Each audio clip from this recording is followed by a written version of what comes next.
Good evening. Ayan, ang liwanag pa pero alas 10 na dito at ako ipapasok na. Tid na ako ni Erwin sa work. Ang ganda ng klema, no?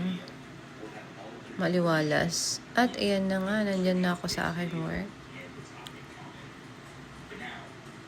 Mamaya, break time na naman. O, yan, break time. Yan ang aking baon. At pauwi na. Meron tayong sundo. Tingnan natin kung sino sundo natin. Sundo natin si Erwin. Ang gamit niya yung coaching maliit. Hindi yung kanyang Tesla. At ako daw ang magdadrive. Yan. Parang hindi pagod ah. Maganda yung klema pag ganito. Maganda mag-drive pag ganito. Umuulan.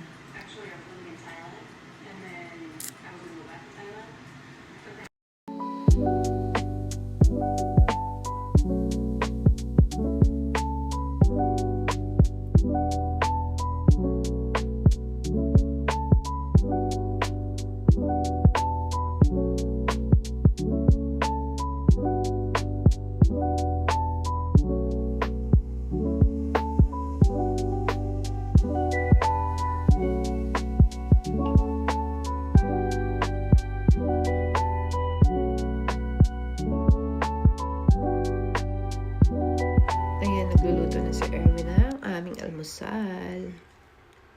Yan yung mga binili ko kanina sa Asda. Dahil may mga discount ako dyan. So, yung mga binili ko. Blueberry flavor and strawberry matcha, let's say. Ayan, nagbibideo-video rin siya. Ayan yung aking couscous. At habang nag-aantay tayo ng breakfast, guys, magtimpla muna tayo ng kape. Tara, timpla tayo ng kape na, guys. Konting pakyut muna. Parang hindi pagod. Painit tayo ng tubig. Yan. Tapos, ito yung aking favorite na powder. Which is, alam niyo na, aking favorite coffee.